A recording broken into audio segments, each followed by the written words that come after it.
The Honda CR-V is the brand's best-selling vehicle in the US and in Canada, so it was absolutely so important that Honda nailed it with this new generation model. And luckily, it gets a bunch of really great upgrades that makes it tangibly better than the old one to give you more of what you already love.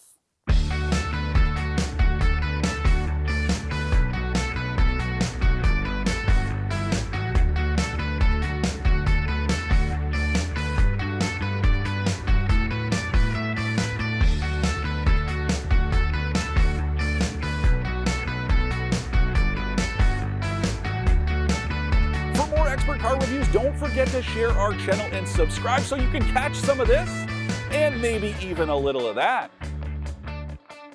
So the old CR-V was starting to look very frumpy and a little bit dated, so I'm really happy with this redesign that kind of smoothed out those awkward edges to make it look a lot more upscale than it used to be.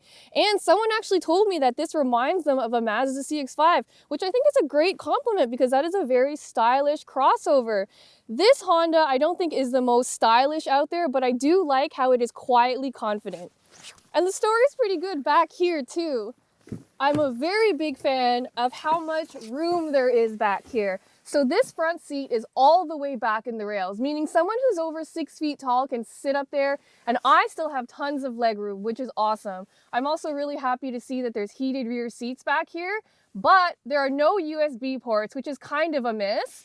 But one other thing I really love is look at how wide this door opens. That just makes it so much easier to load in kids and all of their stuff. So the Honda CR-V has always been a champion of practicality, and somehow this new version has even more space than the old one. So in the trunk, there's room for 1,100 liters worth of stuff. And when you fold down the second row, that expands to almost 2,200 liters, which is massive. The only things to note are that the old CR-V used to have levers in the trunk that you could use to fold down that second row.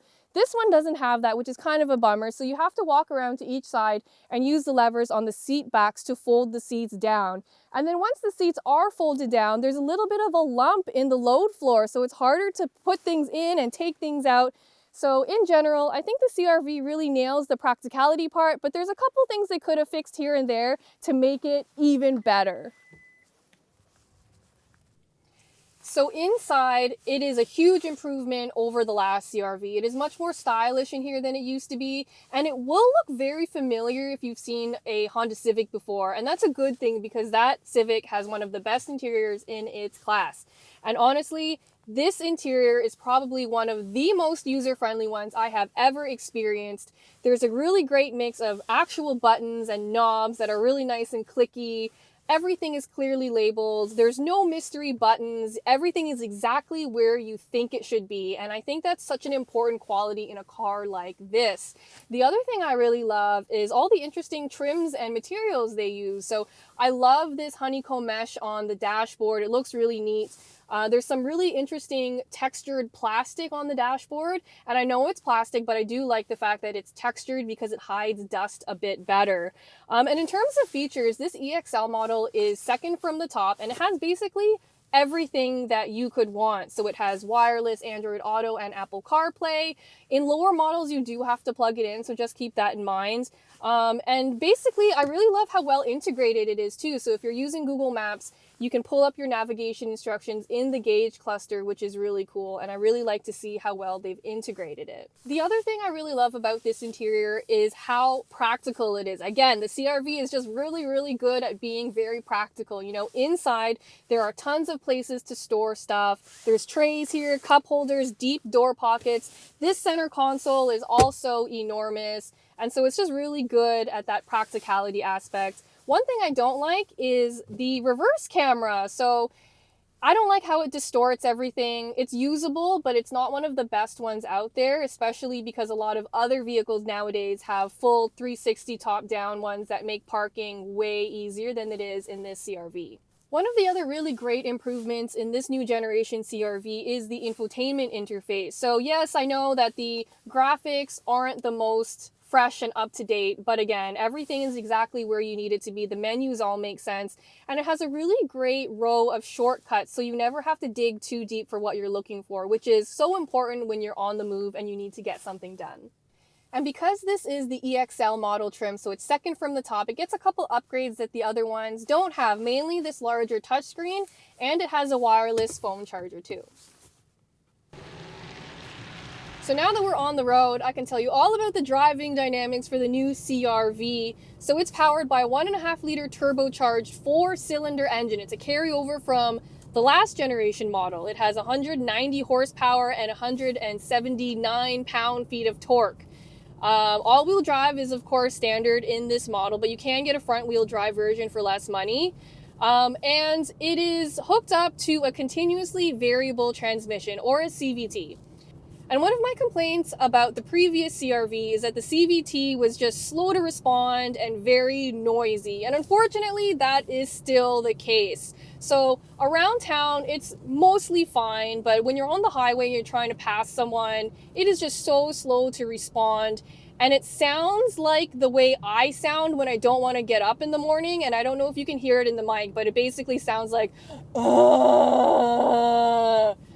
and I'm not really exaggerating it that much. Like, it does sound that bad. So again, not a deal breaker. It's just something to keep in mind, that the slow passing is a little bit tricky, but like I said, around town, it's perfectly fine.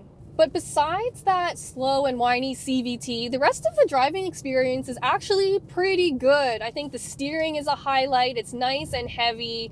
And very responsive, where I think a lot of other crossovers, it's a little bit loose, but it's got a perfect weight in this CR-V.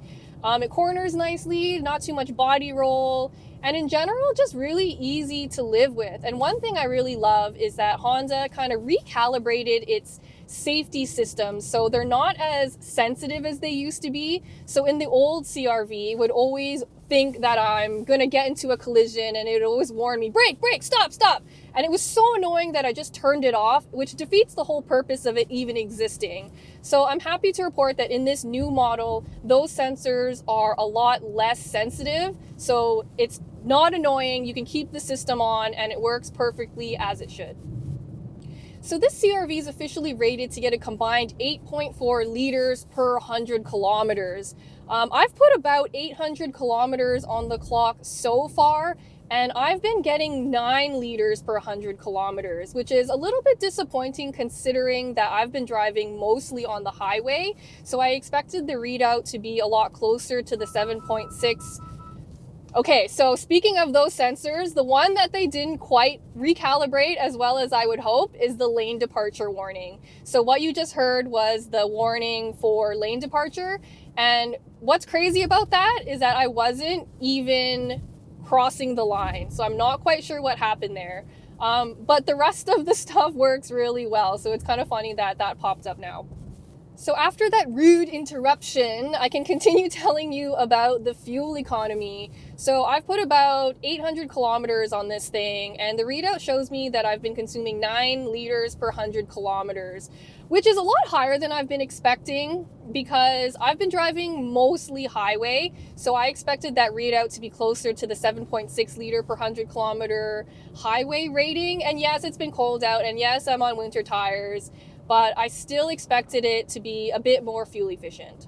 And what I'm really impressed with, despite all of those weird warnings from before, is that every single CR-V comes standard with Honda's full suite of safety and driver assistance equipment, which is really impressive to me that even at the base level, they include it. And I think that is so important, and I really wish that more automakers did that too. So let's talk pricing. The base CR-V starts at around 35 grand. It's front wheel drive. And I actually think that's a really great bargain because it comes with all that safety stuff that I mentioned earlier.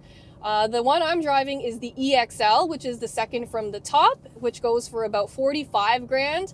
And then the hybrid model at the very top of the CR-V lineup starts at around 50. And so I know that seems like a little bit high to pay for a Honda. And just to put that into context, that's about the same price as a Mercedes-Benz GLB. And I know it's not an apples to apples comparison because there's no way you can actually leave a Mercedes dealership paying that for that car. But I think the CRV offers a lot of value even at that higher price because of all the safety equipment, because of all the connectivity and driver assistance features. There's really nothing that's missing from this CRV, and so I think it provides so much value. And plus, Honda has an exceptionally good reputation for making reliable vehicles, and the CRV is no exception. To recap, I like that the CRV is roomy, practical, and super easy to use. I'm not a huge fan of the loud transmission or the slow acceleration. So I think the Honda CR-V makes a lot of sense for a lot of drivers out there because it is so practical and so easy to use. And I know those aren't like the sexiest qualities for a car to have, but I think they are completely underrated. And in a car like this, they're just so important. I think Honda absolutely nails it in that regard. And I know I had a couple complaints here and there, but none of them are deal breakers. And in general, this crossover is just so easy to live with. And bonus, it's built right here in Canada.